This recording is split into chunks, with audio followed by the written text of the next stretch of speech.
Hello, thanks for joining me. And thank you to any replay viewers. So I'll just make it a little bit larger, but something I wanted to go through is symptoms of coronavirus disease so that people can be more familiar with the most frequent symptoms, considering that 80% of the cases may be largely mild cases or indeed asymptomatic cases. And that is apparently where a bulk of the transmission is occurring via asymptomatic cases. So this is kind of motivation for us to remember to stay home, especially remembering that this is not just about protecting the elderly.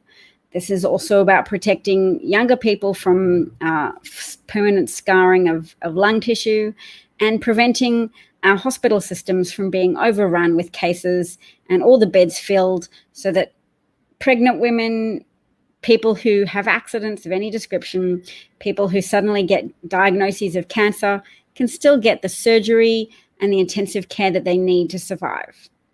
So let's look at these symptoms. The symptoms of coronavirus disease, the most common symptom with 87.9% of cases is fever, dry cough 67.7%, fatigue 38.1%, and these are the signs and symptoms that are most common as pertaining to 55,924 laboratory confirmed cases of COVID-19 reported from China in the period up to February 22. So sputum production less common, 33%, shortness of breath, 18.6%, muscle or joint pain, 14.8%. So don't rule out that you may have this condition if you have some of these symptoms, but not all of these symptoms, because yes, most commonly fever with a dry cough, also potentially fatigue, and perhaps sputum production as well. Sputum is mucus in the back of your throat. The virus is thought to reproduce mostly in the nose and the throat until it gets to a second stage where you have the involvement of lungs as well, and that's where it's more likely to be a severe case once your lungs get involved. So somebody says they're only leaving for food, which is good, but we can perhaps help our neighbors by helping elderly relatives learn how to order food online if they have access to delivery services. And what else can we do? We can drop off care packages for our neighbors because they can always just put your packages in a box, leave it alone for a few hours prior to touching it. It's really important to flatten that curve. And I've been looking at some articles that say one of the best ways to do this, to reduce community transmission, is by proactive closures of schools. So I'll make my face a bit bigger again. Here we go. Adjust my shirt.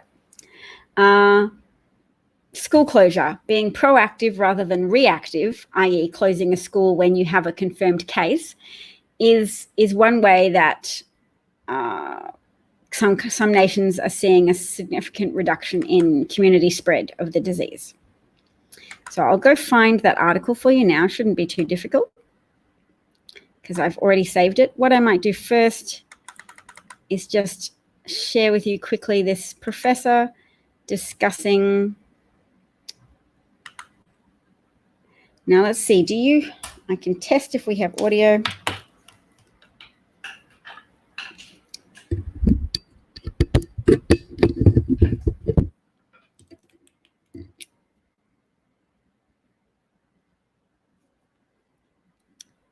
Nope, no audio yet. Okay, let's make that have audio. We'll start from the beginning. So most people have a fear of acquiring the virus. I think a good way of doing it is to imagine that you do have the virus, yeah, and change your behavior so that you're not transmitting it. Don't think about changing your behavior so you won't get it. Think about changing your behavior so you don't give it to somebody else. So most people have a fear of acquiring the virus. So that's a good point. Which is a good way of doing it is to imagine that you do have the virus. Imagine that we have the virus and that we're trying to prevent other people from getting it. That might lead us to more altruistic behavior when we consider that other people need to be protected from us. We could be asymptomatic carriers. We don't know. And our mild symptoms, if we ever have a fever or a dry cough, could potentially be the COVID-19 virus. And it's unlikely we'll be able to obtain tests if we live in America or Australia or the UK, particularly the UK, whose Conservative government has, believe it or not, given up on testing effectively.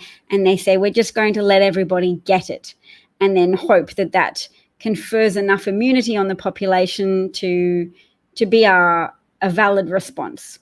So actual health experts have derided that approach, but the Conservative government's had an election recently, so they're sticking to it because they're effectively unaccountable to the public right now for that decision.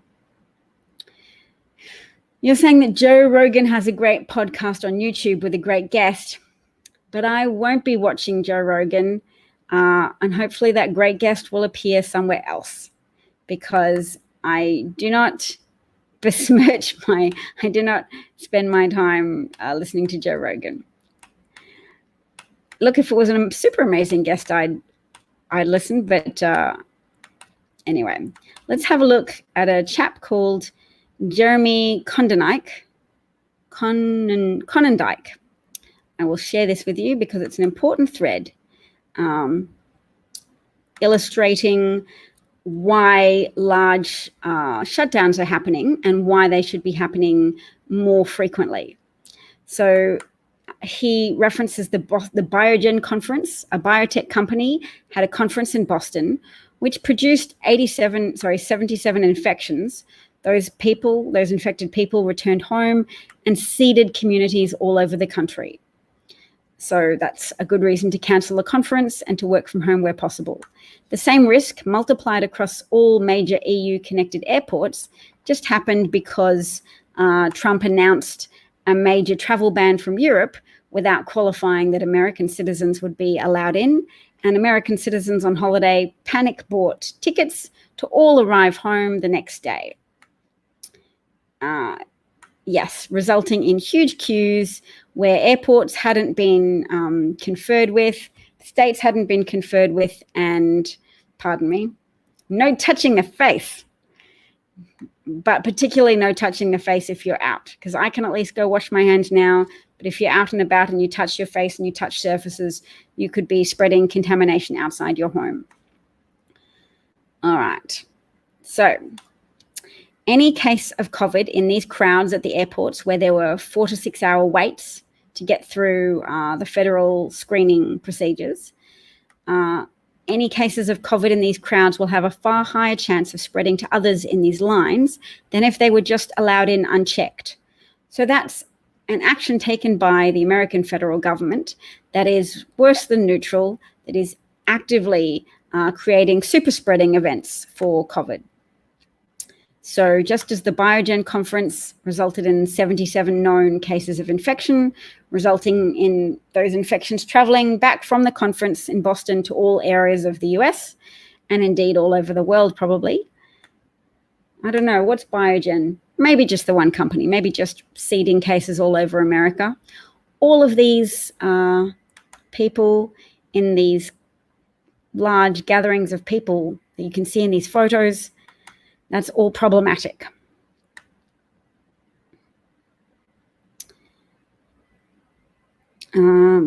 Like the testing debacle, Jeremy points out, this is hugely revealing about the administration's crisis approach, pursuing public health theatrics without thinking through the implications and diverting finite resources away from high priorities, thus actively putting people at risk.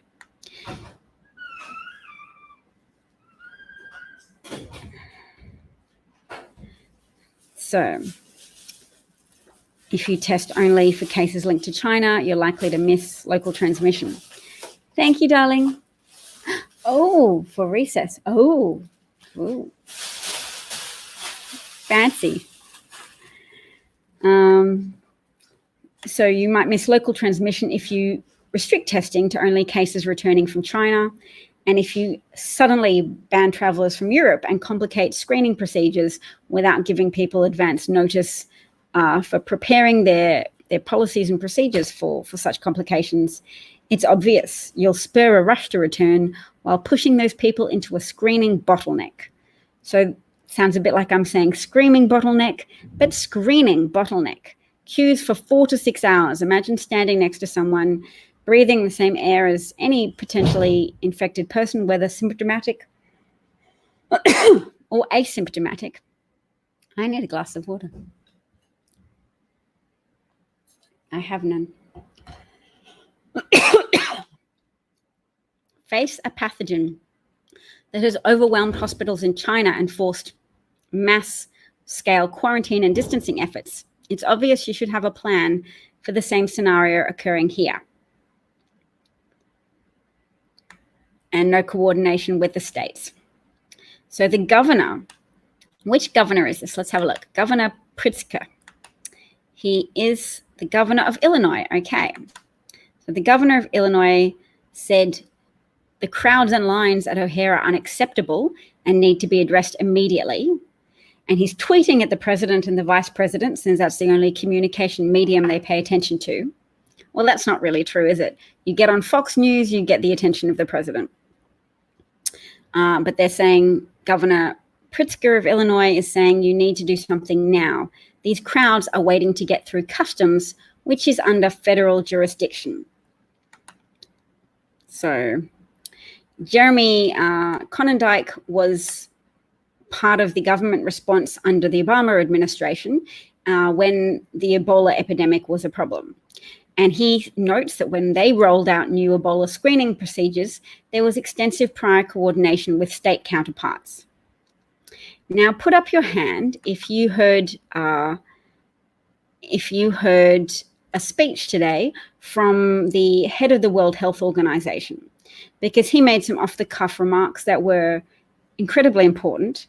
He said, perfection is the enemy of good in an emergency epidemic response.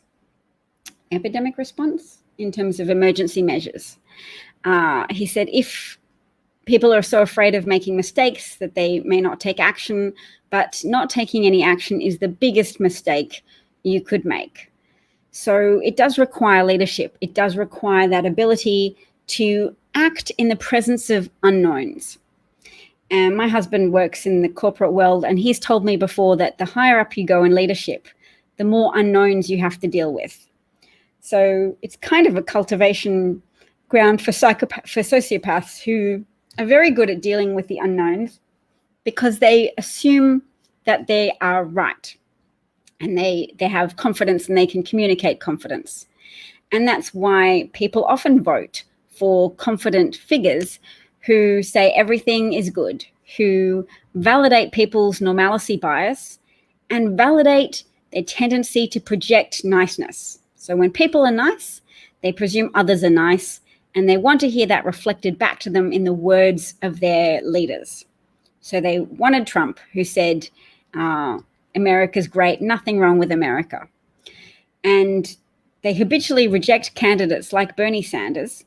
Bernie, who's able to build a significant base around his strengths, which are an ability to denounce people and denounce organizations and denounce them in a very othering way that makes everyone who follows Bernie Sanders go, okay, yeah, I'm not the bad guy. The bad guy are the millionaires and billionaires. And then when Bernie becomes a millionaire and stops saying millionaires and billionaires and starts just saying billionaires, people are still happy to go along with that and say, yep, I'm a Bernie supporter. He tells us who needs to have their backs up against the wall in the revolution. It's definitely not me because I'm not a billionaire. But there are probably a lot of people in America who consider themselves to be at least aspirational millionaires. They want to have money, they want to have capital, they want to start successful businesses. And that spirit of entrepreneurship is very broadly present across America. Migrants have come to America in the understanding that they will not miss out, that there were enough safeguards against corruption in America that they didn't have to be related to the local mayor in order to get the opportunity to start a business, to run a restaurant, to not have to pay money to a corrupt police force or a corrupt local government, that they could achieve on their own merits. That's the promise of a migrant-friendly America. And Trump sold off that promise out of capitalizing on people's fear of communists, which, like all half-truths made dangerous, is a valid fear. It's very valid to be afraid of communism. There just aren't really many communists in America. I'll say not many, other than Bernie Sanders and a lot of his more fervent devotees, who you'll find on Twitter cheerfully advocating against capitalism. And I won't say that capitalism doesn't have its problems, because we face potential global breakdowns in agricultural crop yields within 5 or 10 years. And that's a problem of the byproducts of industrialized civilization, namely gases that we produce in our factories and gases that we produce with our transport, gases that are byproducts of steel production as it's currently made, etc. Industrial byproducts of burning fossil fuels for energy. That's creating an enveloping blanket of warm air around the Earth, which is trapping in heat, leading to more severe and frequent natural disasters, and changing the nutritional yield of crops and changing the productive yield of certain crops, with the potential for all of that to catastrophically crash. So yes, I'm sympathetic to many of the goals of Bernie Sanders devotees, but at the same time, when Americans vote for a president, they're often voting symbolically for someone who they feel they can trust to look after the best interests of themselves and people like them. So you need a president who inspires trust in as broad a range of people as possible.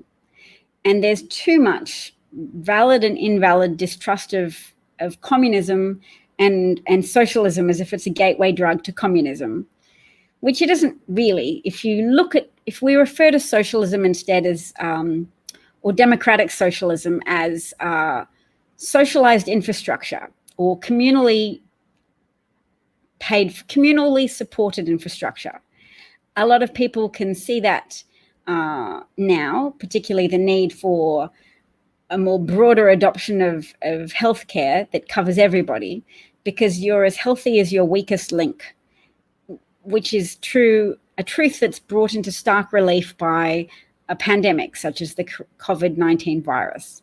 That if you have a lot of poor people who can't get medical treatment or medical diagnoses or time off work, and they're circulating in your community, and you're using them as labor to clean your homes, take care of your children, sanitize your transport, provide services for you, you too will be exposed to germs, and you too will be exposed to sickness. And that's really highlighted by the way that leaders around the world are getting sick. Wealth and power does not insulate you from microscopic germs that are spread more broadly when there's high levels of transmission in the community. And when you have higher numbers of people without adequate health care and without adequate access to medical treatment, those cases are more likely to get out of control. So somebody asks me where I am, to which I reply, is that necessarily your business, or is it not your business? My heart and my intellect is often anchored in America, because I read American news as well as Australian news. And no, I'm not in Australia. But if I was, I would hopefully be trying to organize ground responses to poor government action and mixed government messaging. So the Prime Minister of Australia said that, yep, large events were going to be banned, but then he also said that he was going to attend a large football match because it was going to be his last chance to do that. So he was giving out the mixed message that, yes, it's important to recognize the threat posed by the virus and to limit mass crowds and mass gatherings, but that he was going to just ignore that recognized need for a minute just to enjoy himself. So there was a bit of vocal backlash against that, and he ended up saying, oh, I'm not going to go to that football match because of how it might be portrayed, i.e. accurately, as someone who's not really committed to the public messaging that his mouth is making.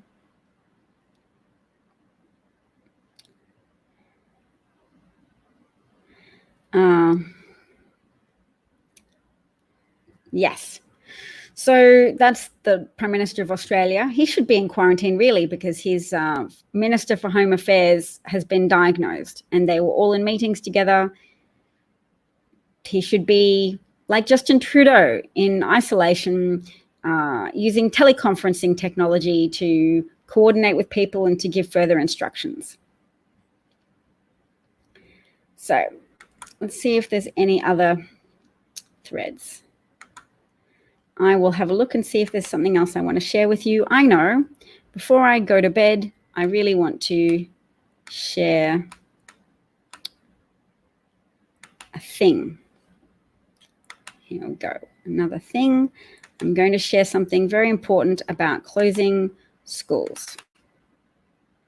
All right, school closures, do they work? Yes, it flattens the curve and slows epidemics.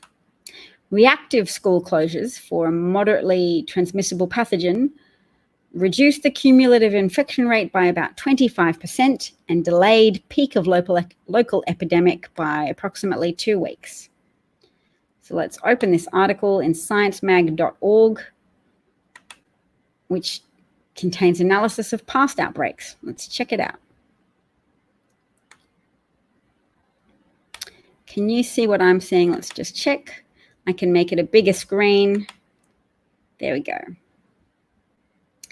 Now, not everyone will be able to read this, but I'll continue to read out loud and talk you through it in any case. Oh. Just checking what you guys can see.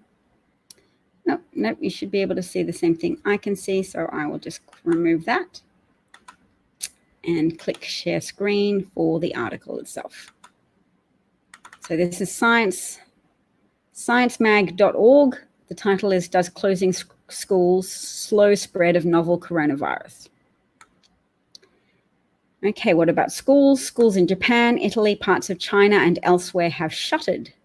A small but increasing number in the United States are following suit, whether for a day, a week, or longer. So there's reactive measures when a school decides to close, when a student or parent or staff member is sick. So reactive school measures have been studied, and it suggests that they reduce the cumulative infection rate by about 25% and delay the peak of the epidemic in that region by about 2 weeks, giving you 2 more weeks to get extra staff in your hospital, to organize for more ventilators, to train more people to use ventilators and artificial respiratory systems. When you postpone the peak, you also typically flatten the epidemic and space out your cases. This has value. It means the incidence on any given day is lower, so we don't overburden our healthcare system. So we're not just talking about saving the lives of the elderly, we're talking about saving our hospital systems so that anybody with any type of accident or condition or diagnosis that requires admission to hospital has a high likelihood of getting access to a hospital bed that they might need to repair their body in the advent of an accident or a shooting or a fall or a pregnancy or a stroke or any number of reasons that make us have hospitals in the first place for reasons other than pandemics. Should a community-acquired case close the school? Yes, by that time they've probably transmitted it to other people. One paper he looked at on an influenza pandemic looked at closing a class or a grade. It doesn't matter much.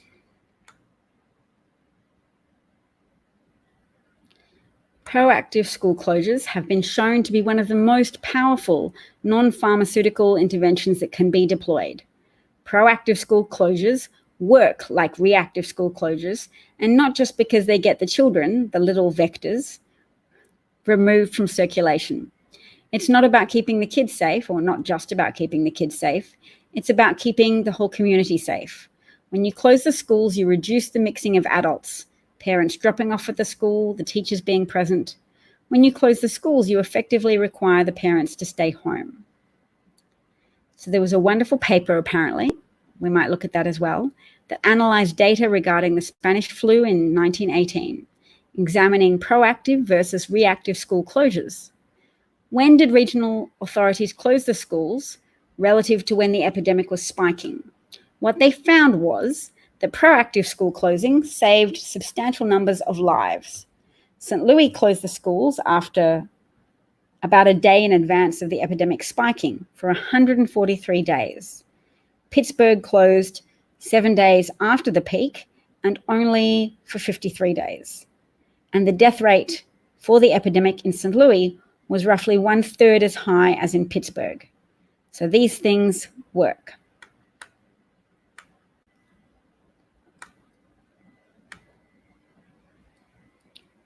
So the interviewer asks, this sounds hugely disruptive. Yes, unsurprisingly, there are substantial costs, health costs and economic costs. The interviewer asks, are there social distancing efforts short of closing schools, especially if there are no cases associated with a particular school? For example, cancelling big events that bring together lots of families. Yes, for example, why not allow families who want to keep their kids home to let them keep them home? Why not cancel all activities like sporting events and musical performances that have large groups present? When we engage in social distancing, it's not so much that you don't get infected yourself. The real advantage is that by removing yourself from circulation, you stop all the paths of this virus through you. You are doing a social service. You are helping the community. Employees who want to work from home and are able to can work from home. So that is a very important article. I'll post a link here so that you can share it with your school boards if you like, if there are any parents of school-age children here.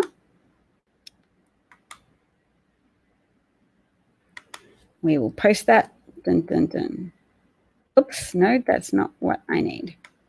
That is another good article that I'm sharing, but not relevant to right now. Okay, science.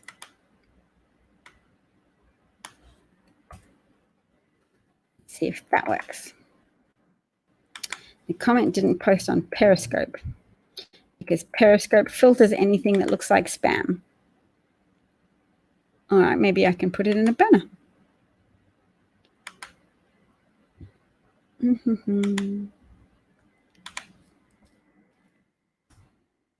Yes, okay.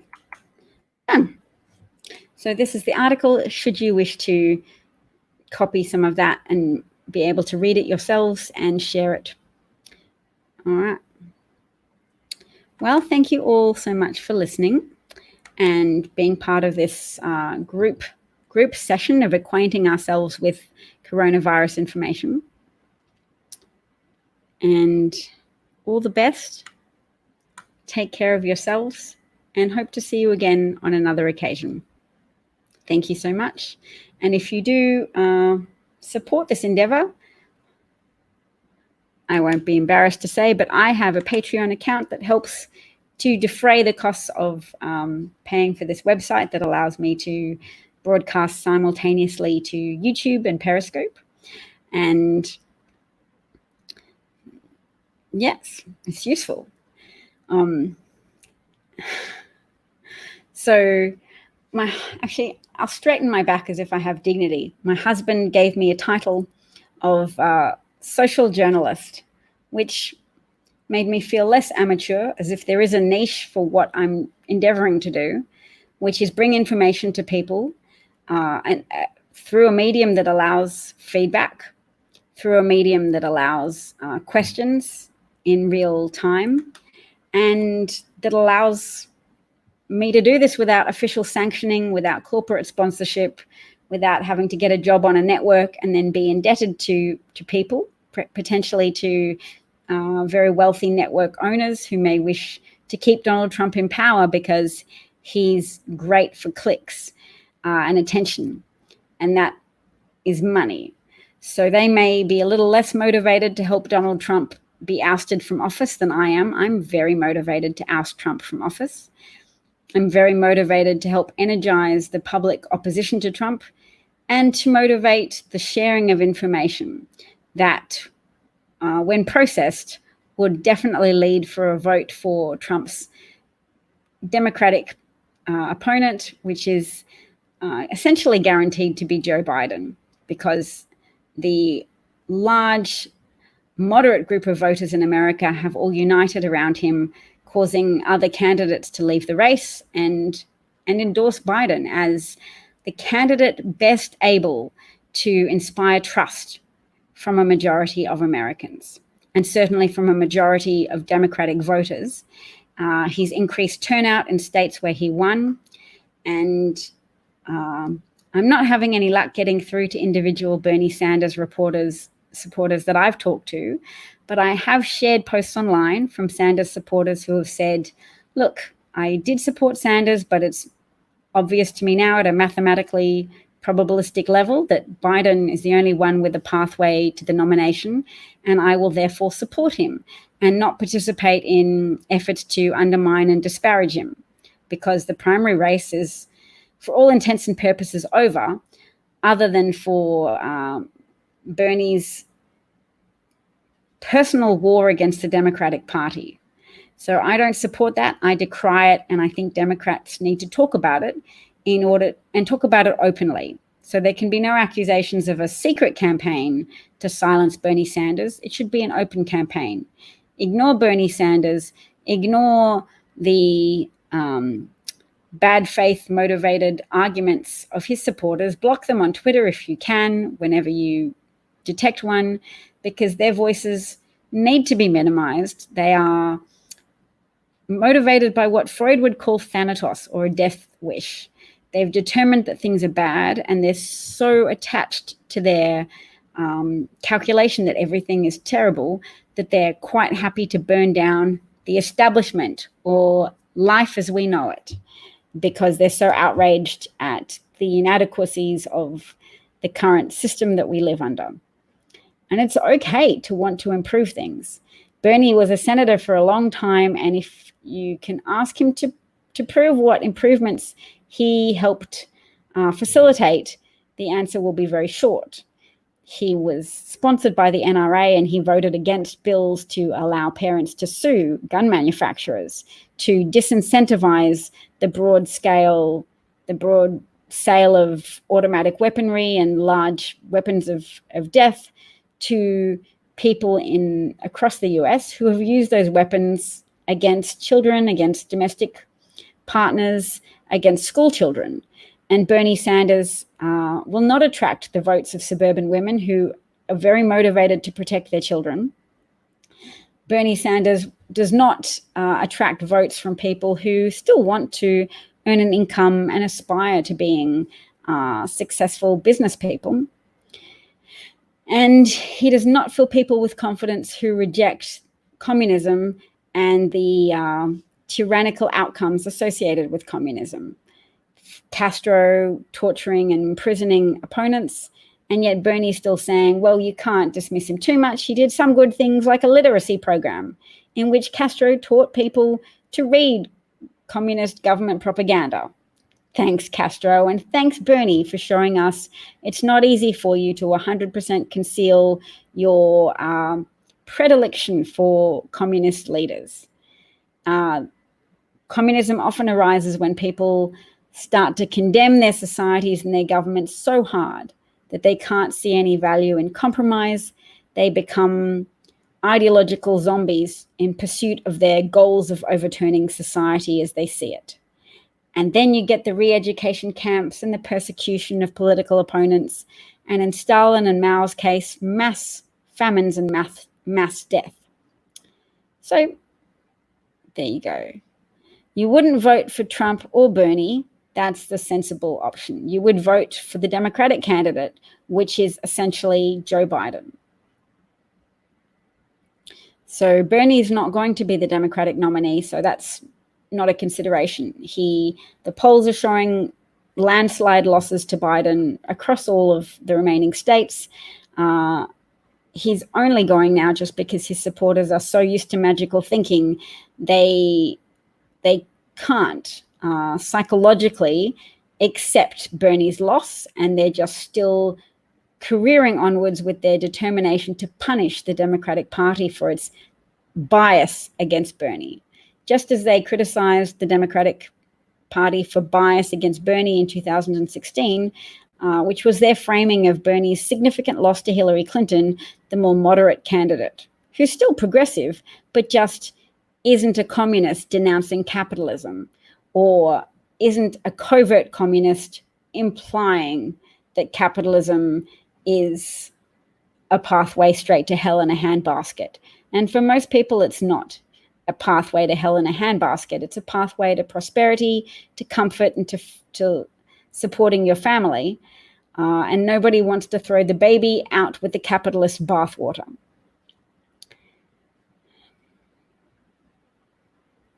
Yes, Bernie certainly can't win because, as a majority of Democratic voters have shown since all of the other Democratic candidates withdrew from the race, Biden is the one who attracts the votes. Biden is the one who's seen substantial voter turnout.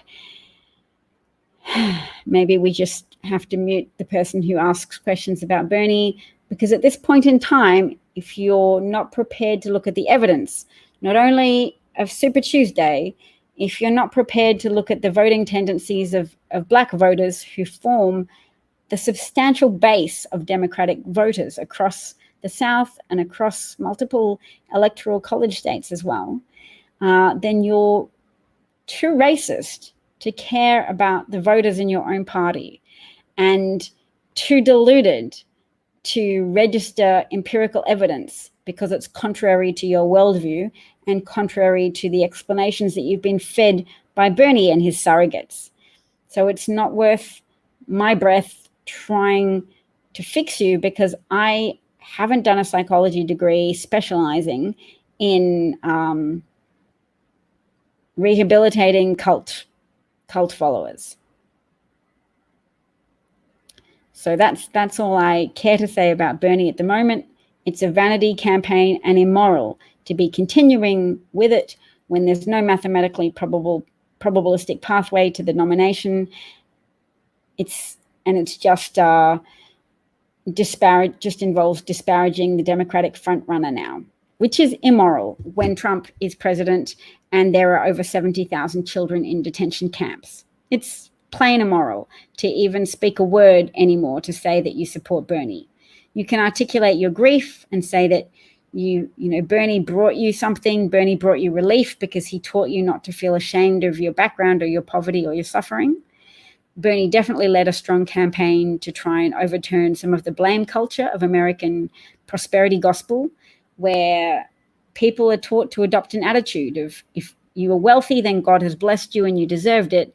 And if you're poor, then that's a reflection of your poor moral fiber and you don't deserve any help, definitely not any government help. So Bernie has been an emotional lift to a lot of people. And if you're poor and you've supported Bernie for that reason, I wouldn't criticize you. You're also likely to have been subjected to propaganda that is very brainwashing in its ability to convince you of an alternate reality.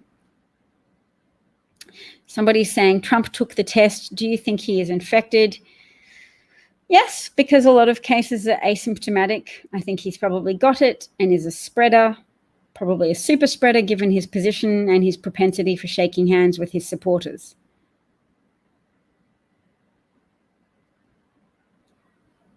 So it's likely that he lied and that his presiding physician lied. That's all. Yes, Republicans will tell you Obama locked up kids too. And it's important to know that that is true. There was a surge of unaccompanied children in 2014, and they were placed in detention centers as well. But at that point, the administration followed the law, which was the Flores Act, saying you can't lock up children for more than 72 hours. So there were temporary detention facilities while they tried to find places for court hearings and release the children into community detention, namely letting them be with family members in the US already. So catch and release is a term very abused by Trump, and it does seem quite dehumanizing.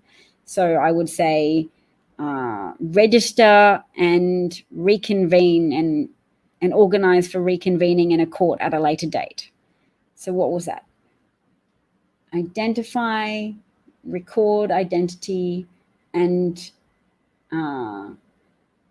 address asylum claims through the court system at a later date. People had court cases, and Trump would lie about the rate at which people turn up for those court cases. They're very high, particularly if people are given access to legal help. Then it's like a 93% of asylum seekers turning up for their court hearings on asylum, and perhaps 7% of people just becoming part of the community or slinking into that black market of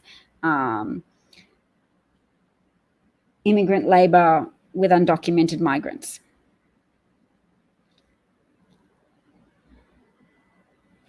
But yes, the Obama administration did not purposefully separate children from their parents. So there were unaccompanied children, i.e. children who journeyed to the American-Mexican border without adult accompaniment, which would have been a long and dangerous journey. And I've definitely seen footage of Joe Biden advising parents not to send their children on that journey because it is dangerous. I mean, now we know more that there are significant dangers that have driven children to that border.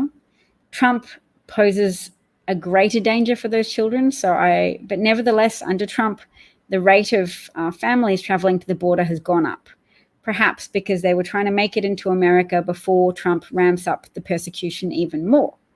I don't know. I am tired. I'm going to go to bed. It's late where I am. So thank you so much for listening.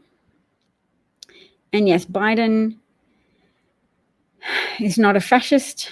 And someone saying they read a story of two 6-year-olds who traveled 2,000 kilometers by themselves. Amazing. But yes, they didn't travel 2,000 miles with parents and then have their parents forcibly removed from them at the border by Trump-led officials, because that was a new procedure and policy brought in under Trump with the cooperation of John Kelly and Stephen Miller and U.S. Attorney John Bash. So yes, vote blue, vote Biden, Biden-Harris 2020. That's the ticket. No malarkey. Thanks, everybody. Bye.